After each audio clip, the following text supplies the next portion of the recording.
आज हम सीमा नामक उपन्यास पढ़ेंगे जिसके रचयिता डॉक्टर रामकरण शर्मा जी हैं। कर्मण्या अहम चोर है, मैं काम से चोर हूँ। अपि अहम व्यवसायम इमं तक्ष्यामि कहिंचन, मैं भी इस व्यवसाय को छोड़ दूंगा। कहिंचन कैसे? अनुगृहीतो अस्मि विचित्रबन्धो, महाकारुणिकस्य तस्य तपस्विनो येन शरणनिश्चयः प्रभूतः एषः मह्यं स्वयमेव दत्तः।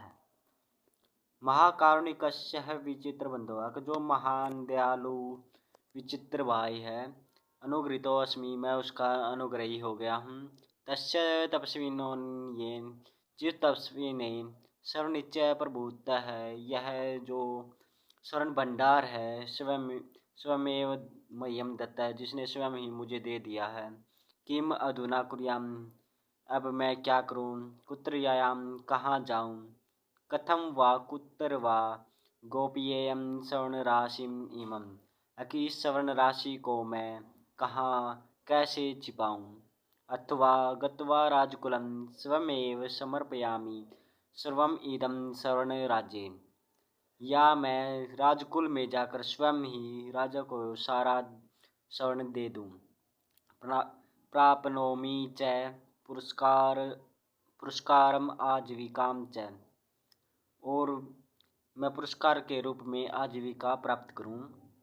ततः परम अहम अपि शिष्टजनः इव वर्तते, इसके बाद मैं भी शिष्टजनों के समान श्रेष्ठ व्यक्ति हो जाऊंगा। इत्थं कारणान् अनुकम्पश्यः तस्य महात्मनो अनुभावात् मादृश्यः कर्देहो अपि भजिष्यते जन आर्यतां विहरिष्यति च चतस्रिषु दिक्षु निर्भीकः स्वच्छन्दम्।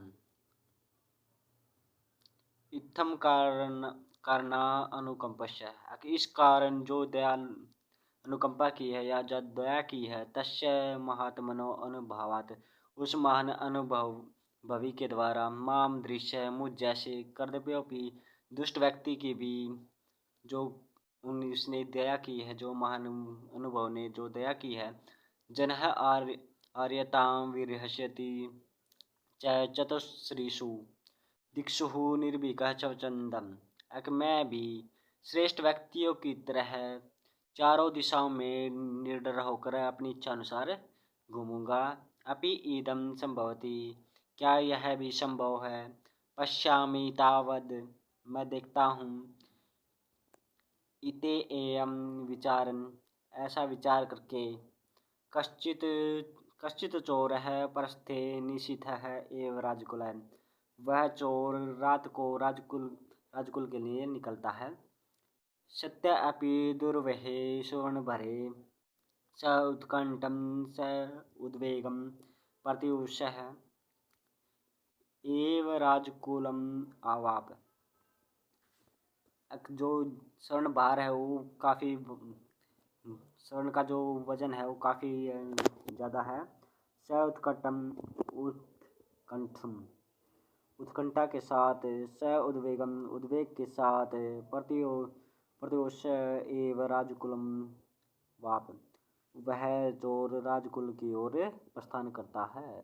शिखमणिं निगृहीतुं सपीताः प्रहसत अस्तं सविन्यः, जिसने चोरों के राजा को पकड़ने के लिए प्रशस्त अस्तम सविन्य है, जिसने सैकड़ों रातों को जाकर व्यतीत किया है, पर जागर परहि आरक्षी भी विफलई, जो द्वारपाल हैं, सैनिक आदि जो उसे पकड़ने में असक्षम हुए हैं। यत नाम श्रावणमेव आलम, जिसके नाम को सुनकर ही स्वापनाय बालनाम, बालकों को सुलाया जाता है। सह एषः कथम अधः क्रीड़ा मृगेन्द्रः इव अहिंसरः, वह यह आज कैसे अहिंसक सिंह की समान क्रीड़ा कर रहा है। पाठशाला तो बाला एव विनीत है। जिस प्रकार जो बच्चा है वो पाठशाला में विनीत होता है, स्वमेव अशेष सुवर्ण समर्पण अभिलाष परवश है। वह स्वयं ही संपूर्ण स्वर्ण भंडार को समर्पण करने की अभिलाषा से समुपागमद राजद्वार है, कि वह स्वयं ही राजद्वार में आ गया है। इति आश्चर्यचकिताः सर्वे तम आलोकन राजपुरुषा। इस प्रकार सभी राजपुरुष आश्चर्यचकित होकर उस चोर को देखते हैं। कुतः खलुः धनमयत् अवाप्तं तवया। कि तुमने यह जो सारा धन है वो कहाँ से प्राप्त किया। कथं च अद्य स्वयमेव समागतो असि। कि तुम आज कैसे स्वयं ही यहाँ आ गए हो। इति पृष्ठो राजा स्वयमेव तत्र उपस्थितेन चकितेन चोरः सह वृत्तान्तं स्वयं श्रावयामास। कि इस प्रकार पुरस्कार राजा स्वयं ही वहाँ पर उपस्थित आश्चर्यचकित चोर को देखकर वह चोर कहता है कि सह वृत्तांतम, वह अपना वृत्तांत स्वयं ही श्रावयामस, वह स्वयं ही अपना जो वृत्तांत है वो बताता है। विद्यार्थी न अवापनम विद्याम। कि जो अविद्यार्थी होता है, जो विद्यार्थी नहीं होता है, उसे विद्या प्राप्त नहीं होती। अशूरो न अवापनवम भूमिम। और जो शूरवीर नहीं होता है उसको पृथ्वी या जो भूमि है वो प्राप्त नहीं होती। अव्यवसायो न अवापनवम धनम। और जो काम नहीं करता है उसको धन नहीं प्राप्त होता है। लभ्येत किमपि यत कुतश्चन यथा। लभ्यते यत किमपि, जो कुछ भी प्राप्त होता है, यतः क्वेश्चन यथा, या कहीं से भी प्राप्त होता है। कथम अपि तेन एव यापयामि जीवन, कैसे भी उसी से ही जीवन यापन करूँगा। न अहम आशम चिरः प्रकृत्याः जन्मनः। कि मैं प्रकृति स्वभाव से जन्म से मैं चोर नहीं था। दीनो अहम इति कृत्वा राजपुरुषैः एकदा चोरवंशवदैः अहम मिथ्या एव चोरतया प्रचारितः कारागारे प्रक्षिप्तश्च। दिनो अहम इति कृत्वा, मैं गरीब था इति कृत्वा, इस प्रकार करके राजपुरुष ही एकदा, राजपुरुषों के द्वारा एक बार, चोरवंशवदैः अहम, चोरवंश से संबंधित होने पर, अहम मिथ्या एव चोरतया प्रचारित है, मेरे ऊपर झूठा चोरी का इल्जाम लगाया गया। कारागृहे प्रक्षिप्तश्च, और मुझे कारागार में डाल दिया। ततः प्रभृति नूनमेव चोरो अहम स्मृतः, और इसके बाद मैं चोर बन गया। ततः परम चौर्यमासीत् मम जीवनम, इसके बाद मैंने इसके बाद मेरा जो जीवन है चोर से निकला।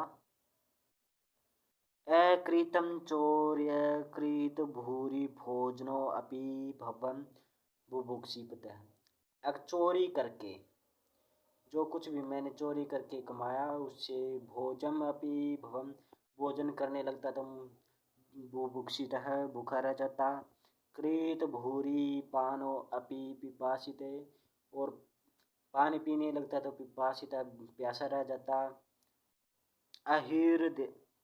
अहर्दिवम प्रवर्तमानायाम अस्याम चोर परंपरायाम एकदा निशीथे प्राविश्यम अपरिचिते कुतर्चित उठजे। दिन प्रतिदिन चोरी की परंपरा से एक बार रात्रि में किसी अपरिचित कुटिया में पहुंचा। दृश्यम ततरती आसीद अति विषम्यावहम। वहाँ पर मैंने एक विषम है दृश्य देखा। ऊटजे तस्मिन्यवसन जनः त्रयः वृद्धः कुमारश्च। अब उस कुटिया में 3 लोग रहते थे। वृद्ध, बूढ़ा, वृद्धः उसकी पत्नी बूढ़ी, कुमारश्च और उसका पुत्र। चोरविद्या प्रभावेन सर्वं तत्रत्यं सम्यक् अद्राक्षमपि। अब चोर विद्या के प्रभाव से तत्र वहाँ पर अच्छी प्रकार से देखने पर भी, किंतु न किमपि कस्माश्चिदपि कोणात् स्व आपतेयम्, लेकिन कुछ भी कोने में भी कोई धन संपत्ति ना दिखी। भोजन भोगम व दृष्टुम अपर्याप्तम, भोजन के लिए या भोगने के लिए कुछ दिखाई नहीं दिया। यस्य गृहे न अस्ति एको अपि कणः कश्चिद् अन्नस्य। अब उसके घर में, उस वृद्ध व्यक्ति के घर में किसी भी अन्न का एक भी कण नहीं था। न अपि च कुत्रचित् दृश्यते कांस्यभाजनमपि स्थालिकाम्, और न ही उसके घर में कहीं भी कांसे से बनी हुई थाली दिखी। जलपात्रमपि, या जल के लिए कोई पात्र बर्तन। कथं सः वर्तयते जीविकाम्, वे कैसे अपना जीवन यापन करते हैं। रीते दिव्येभ्यः चिरेभ्यः न कुत्रचित् वस्त्राणि अपि सञ्चितानि तत्र असलभ्यानि। वे जो 4 जने रहते हैं, वे उनके पास वस्त्र भी नहीं थे। द्वाराद् बहिः गौरेकः सवत्सः चरन्ति दृष्ट्वा तत्र अपि नासीत् कश्चन रज्जुपाशबन्धः। द्वार के बाहर एक गाय बंधी हुई, जो एक गाय थी जो घास चर रही थी। तत्रापि नासीत् कश्चन रज्जुपाशबन्धः, और वहाँ भी कोई रस्सी या पाशबंध नहीं था। गृहे अपि न शय्या न अपि वा मंजूषा। अगर घर में भी ना तो कोई खटिया थी, खाट थी, न ही कोई पेटी थी। कानिचिद् आसने जीर्णप्रायाणि भोजपात्राणि मषीपात्रं लेखनीं च।